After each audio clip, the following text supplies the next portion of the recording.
We had the opportunity to actually fly down to Florida twice.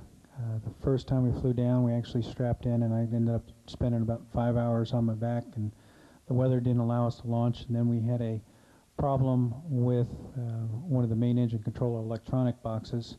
So we got to fly back to Houston, got 1 day off, then we redid some simulators, make sure we're right up to speed, and came back for another launch. You see Dom suiting up. Dom's a Navy test pilot, captain selectee, and as I said, he's on his second mission. There's Gerhardt, our backup spacewalker. We didn't have to do one, but we were prepared to do one for normal orbiter problems or any payload problems. And Janet in her spacewalking suit, or EVA suit, again through some of our training, she was next with Dom. You can see on launch date, Janet was really excited and all set to go. As well, Janice. Here's Janice also in our dress rehearsal that we do a couple of weeks before launch. We actually get to drive an armored personnel carrier that, in case we had any kind of problems there at the Cape, we'd get away. There's Memorial giving us the okay sign, and he's ready for his second mission. Really looking forward to it. We go ahead and walk out down the ramp, and this is the time we actually go launch. It was just an outstanding day. We were all set and ready to go. Down there in the bottom corner in the white suit, we've got astronaut John Harrington along with Carlos Gillis, who helped strap us in. We're out there on the pad, and everything is go. We just had the slight delays that you heard when given the awards. Then they said go ahead and launch. Of course, we light up the main engine 6 seconds prior to launch, and that's because we want to check the thousands of parameters. If anything's wrong, we can shut those down. We get the rock that we can definitely feel, and then there come the solids. And I know a lot of you have heard this before, but when the solids light, you really know that something significant in your life has happened. You're just not sure if it's good or not. It was a gorgeous day from inside the cockpit. We do the roll the heads down, and we're on a 57-degree inclination, so going up the coast. Here's another view from the inside. Slight little rumble when the main engines start, and then here we go, bang, there goes those solids. And of course, Janice is in the back. Looks a little washed out here, but she's got this big old grin because she knows that we're on our way, and we're going to get ready to do something that we've been training for over a year. It takes us 2 minutes to get rid of the solids. You can see the big trail that's led by it. After 2 minutes, 2 big cannon shots as we jettison the solid rocket motors. They will burn out. The nose cone has parachutes in them, and they will be recovered off the coast of Florida, about 50 miles out. And then it takes us another 6.5 minutes, once we get rid of the solids, to just go ahead and burn the remainder of fuel in the external tank. We want to get to orbital velocity, which is 5 miles a second, or 17,500 miles an hour. And once we jettison the external tank, which goes into either the Pacific or the Indian Ocean, we're ready to get to work. The first thing we have to do after we get into orbit is open the payload bay doors. This shiny surface is a radiator that lets us get rid of waste heat. We need to get that open within a few hours of arriving in orbit, or we'd have to come back home because we generate so much waste heat. We also have a radar that allows us to send the payload data down at 45 megabits per second, and we can get that deployed. Now we're ready for payload operations. You see Janet and Gerhardt here turning on the payload systems, and the next major event is getting the mast out. You can see the tip plate here starting out and the mast coming with it. The mast is going to be 200 feet long when fully extended, the largest rigid structure ever in space up to this time, and it all folds down into a 6-foot package. So it's a very clever mechanical design that allows that all to happen so smoothly, and you see how well it comes out here. This is the X-band panels and the C-band panels on the outboard antenna that will be at the end of the 200-foot mast. You see a graphic here showing that process. Here's the outboard antenna that's going to have to be flipped over to do mapping. You can see how impressive that total structure is. The mast triples the moment of inertia of the shuttle when it's hanging that far outboard.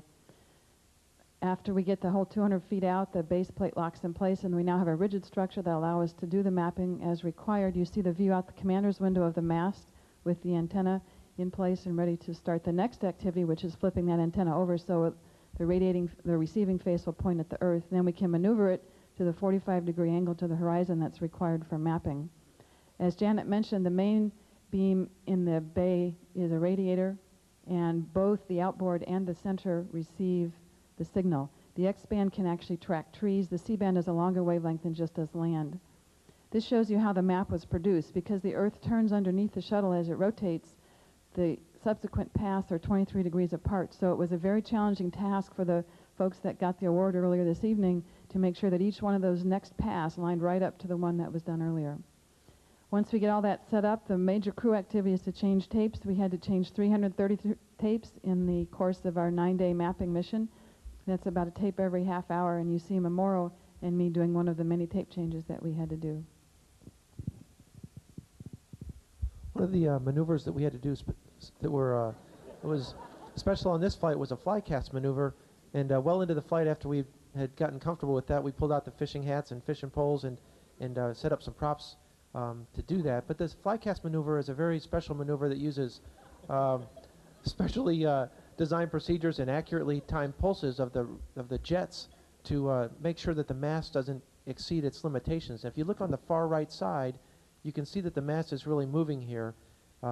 There's no subsequent oscillations and movements, and that's because of those specially and carefully timed pulses keep it from doing that. And maybe we'll have time later to tell you about that flycast maneuver, but here it was working just flawlessly. Every single time we did it, it moved back and stopped just like we had hoped for. Since we were taking data 24 hours a day, we were a 2-shift mission. 3 people were working while 3 people were either eating or sleeping or exercising. This is the blue shift during one of their meals, getting ready for the evening. This is Dom doing another tape change, Dom and Janice on the blue shift.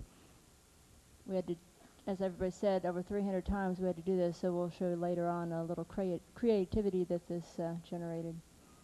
At the beginning of the red shift morning, this is where we slept. This is me and Gerhard getting out of our sleep bunks. They're aligned on the wall.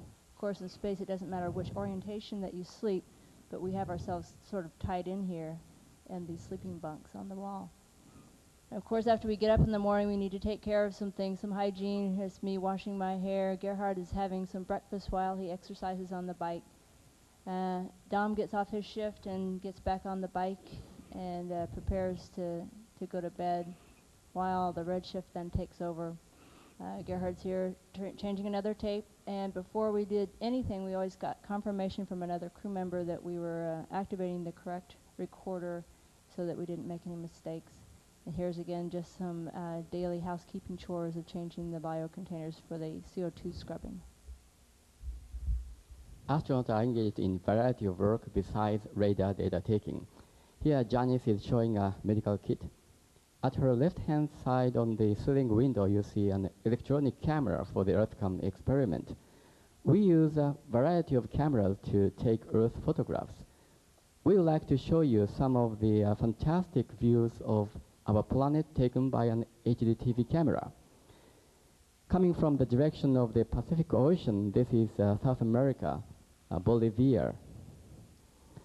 Here's beautiful coral and sand of the Bahamas.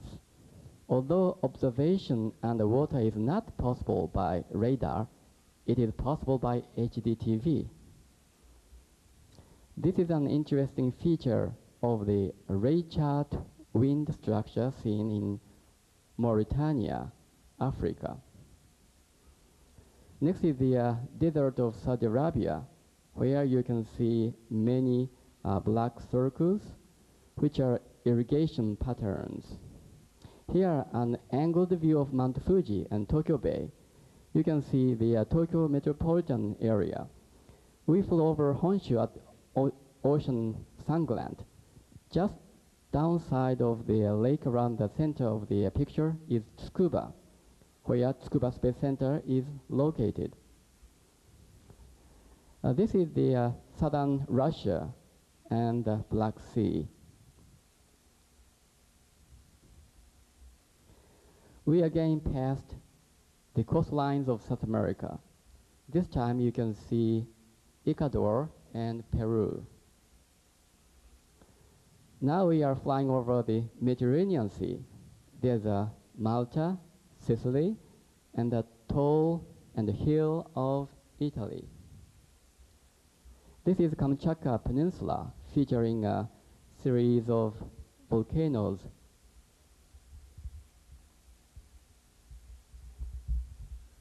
Well, after we got all the data, it was time to stow the mast. Here we have a beautiful sight of the boom, and this was the task of the blue shift with Janice and Dom and Mamoru, and here the mast comes in, and it worked just as the deploy in reverse, but not quite, and you will see it why when it happens.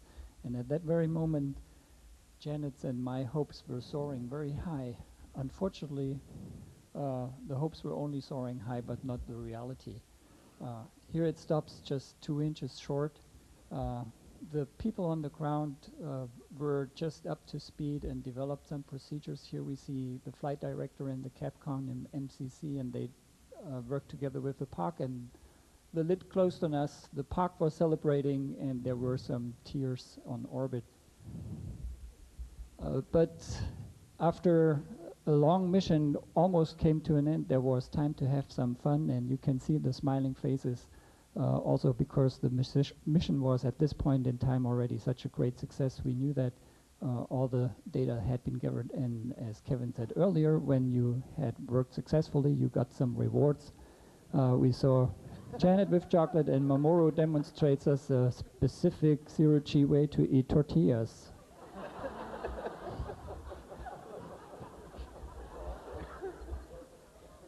Well, and as you know, in space you can do a lot of things. This is a huge water bubble, and in that we have injected rice cookies and also chrysanthemum.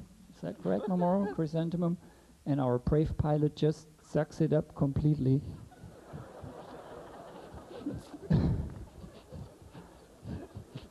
And you can see he enjoys like someone who survived something that he did not know. And of course, enjoyment also includes some dancing, and please to be sure to include some applause for Ginger afterwards. And Janet mentioned already that we had to introduce some creative ways of tape changes, and this is just one of those, which we refer to as the slam dunk tape change. See? And then, of course, it was time to come home again, much too early. It seemed like we had just launched and it was time to come home, and we got into landing day quite aggressively, and we then had to wait an extra orbit because the crosswinds were a little bit high at the Cape, which forced us to come home an hour and a half later, and the sun was a little bit lower, and with that sun angle, that gave the folks on the ground at KSC a couple 100 miles of visibility of the space shuttle as we were approaching. They saw the shuttle probably as early as it's ever been seen, and here we see a picture of the camera looking out the front window as Kevin is now flying us manually smoothly onto centerline, and you can see the symbol overlaying the runway at KSC at runway 33. We intentionally lower the landing gear on the space shuttle at 300 feet, and here we see the landing gear coming down. People on the ground will often wonder why it's coming down so late, but that's the intended time to put it down because the space shuttle doesn't glide very well.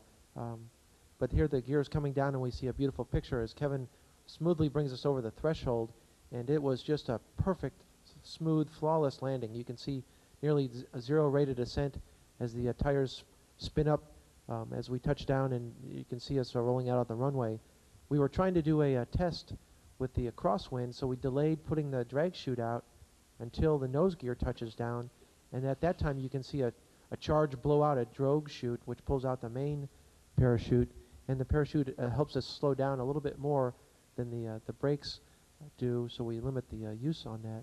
Here you can see Kevin smoothly tracking the center line as we're rolling out, and then at 60 knots we jettison the parachute so that the big lines there don't damage the engine bells. And there the 14th flight for Endeavour and the 97th space shuttle flight in our history is complete.